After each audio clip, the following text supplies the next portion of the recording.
So in part 2 of Module 4 here, we're going to discuss a little bit more about the proposal process and kind of how you plan for it.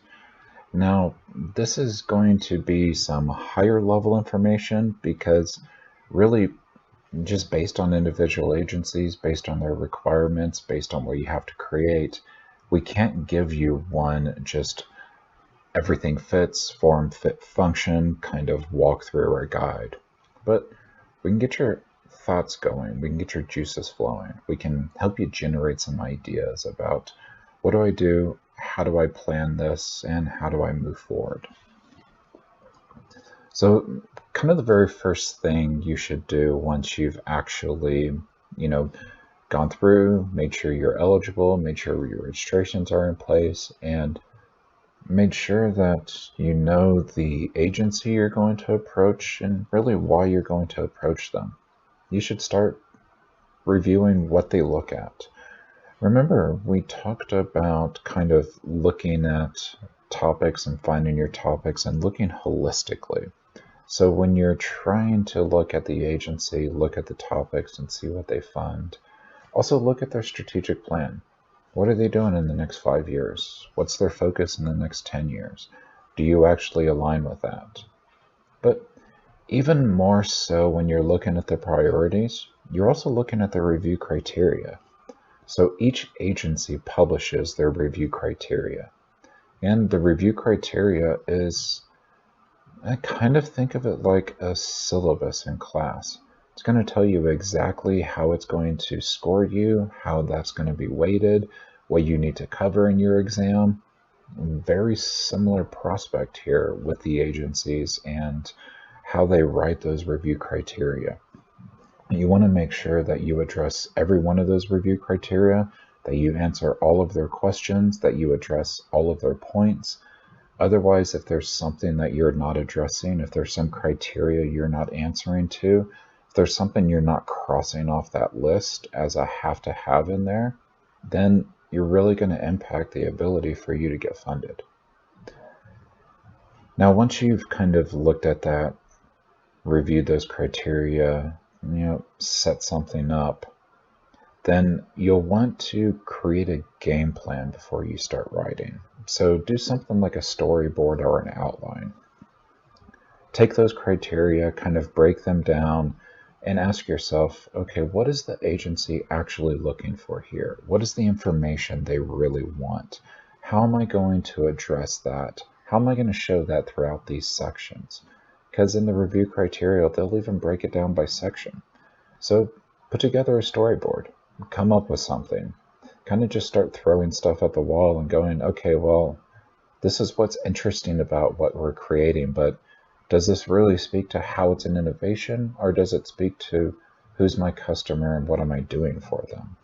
As you're kind of going through your game plan and you're going through your outline, keep things like those factors in mind, is that, sometimes you're going to have crossover information, but you don't want to spend time waxing poetic about your customer segment or your market within a section that's totally devoted to the innovation. Typically, there will be a section for that customer segment in that market information. So make sure that as you're doing your storyboard, all of the different elements kind of line up together. And then once you've done that, well, you want to start writing. So one of the big things that you want to kind of do is to keep a narrative flow. You're going to strive for consistency in what you write. You don't want to have abrupt ends to section, sloppy writing, grammar mistakes, gigantic batches of misspelled words, things like that. You want to make sure that this kind of presents the idea holistically and someone from the outside can read through it and follow it. And you're also going to write towards your audience. So most of these agencies actually do tell you, they won't tell you individually who reviews proposals, but they'll tell you where the review panels come from. For someone like NSF, peer reviews, where are these reviewers coming from? What kind of reviewers do they have? What kind of information do they have? What kind of background do they have? You're going to want to write towards that audience by answering those criteria that you looked at before. And then whenever, it's not on here, of course, but whenever you are writing, set yourself up with a reverse calendar. You know the submission date. I mean, that's kind of set in stone. So start marking backwards from that. And you want to submit, let's say, 2 days before the submission window closes. So that's your day 0. That's your drop dead date. Everything has to be together. And maybe you want, 2 days to actually review it. So you're going to set yourself up with another 2 days. So that means that you need to start that review 4 days before the submission window closes. And just kind of start to knock through it that way. It'll help keep you honest with your process, and it'll help kind of keep you on time. We have a video in this module that actually goes really in depth into that in an interview that we did with Becky Graham from Arrowhead Center. So watch that, and if you have any questions on how that reverse calendar works, let us know. We'd be happy to kind of walk through that with you and provide you some guidance on why do you do this and how do you actually create one that's functional.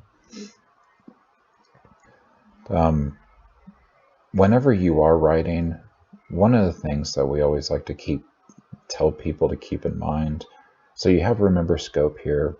We've kind of beat scope to death. I'm not really going to wax poetic about it here, but one of the things I am going to wax poetic about here is challenges. So if you don't have any risks in your proposal package, if you don't have any challenges, if you're not doing something that might ultimately fail, bar none, you're not going to get funded. Why do they have to give you money to do something that isn't challenging, that you know works, that there is no risk involved? So you want to actually acknowledge those. Put where there's a challenge, put where there's a risk. But every time you do that, also highlight the strengths. So you don't just leave them with an entire list of risks, challenges, potential failure points. You're going to talk about those strengths. You're going to talk about how you're going to mitigate those challenges, how you're going to mitigate those risks, how you know that this is a potential failure point, but this is how you're going to cross that bridge. This is how you're going to get around that. This is what you're going to do to make sure that you can move past that. And then once you have stuff created, or once you are starting that creation process, use the tools and resources that are out there.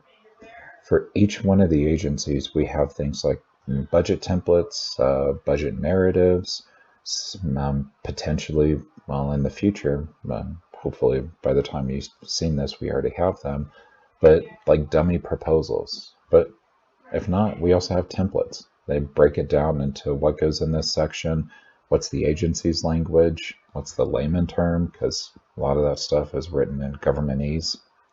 It's very hard to get through that a lot of times and know exactly what they're requiring or requesting. But even things like compliance matrices and checklists, we're going to go over those kind of in depth, and I'm going to show you what one is like. But essentially, a compliance matrix is a document that if I can answer each one of these, if I can point towards a section where this information is, inside of my proposal, then you've answered all their criteria. You've actually written towards everything they want. And that checklist is that final thing that lets you know you're ready to submit. You go through that checklist and you mark off all the items one by one. If you have any boxes that are unchecked, you're not ready to submit. There's something missing. If all of the boxes are checked, you're probably ready to submit. It'd be a good idea to go ahead and get the information up in there. And then again, I cannot stress this enough, but always leave time for review. The best source of review you're going to have is from somebody that doesn't understand what you're working on, somebody that hasn't lived in the trenches, somebody that hasn't been working to create this innovation, somebody that's outside of your team, because they don't know your technology from Adam. They've never approached it. They don't know what you're doing. They don't know why it's innovative. They don't know why it's different. And they're just going to have to hope that the information on that is within the document they read. Well, you know what that sounds a lot like? It sounds a lot like the actual review process. When you ship this off, you're not going to be able to call them up and go, well, that's not actually what I meant. Here's what I meant. Or no, you're misreading that. Here's what I actually meant. Or here's why this is nice. Here's why this is important. That's why you do that third-party review. Is essentially it's the same thing you're going to face with a review panel or a review by a program manager. However the agency that you're going after is setting up the reviews, you're going to have somebody that knows absolutely nothing at all about what you're creating, and you have to impart to them the knowledge that this is interesting, this is unique, this is something that's revolutionary, this is something that should be funded, and this is why it should be funded. And I have the company, the team, and the expertise to bring this together and pull this off. So think about that third-party review and how important it is in that light. That is that first pass on, is someone going to fund this? Is this seemingly interesting enough? Have I expressed it in the terms that it needs to be expressed in? Why this is revolutionary, why this is unique, why this is something that's never been done before. Because it's what you're going to have to do in order to win an award. So that was really just kind of a brief overview about how do you plan this process? How do you actually start moving through it? Planning should be a big portion of your proposal efforts, because you want to give yourself time to actually review the different agencies, review the different criteria, make sure you're writing towards it, kind of creating that storyboard or outline, getting that game plan together, know what your schedule looks like for making sure that the sections are together, knowing how long it's going to take someone to review it. That is really that first step towards putting together a complete and a compelling proposal package.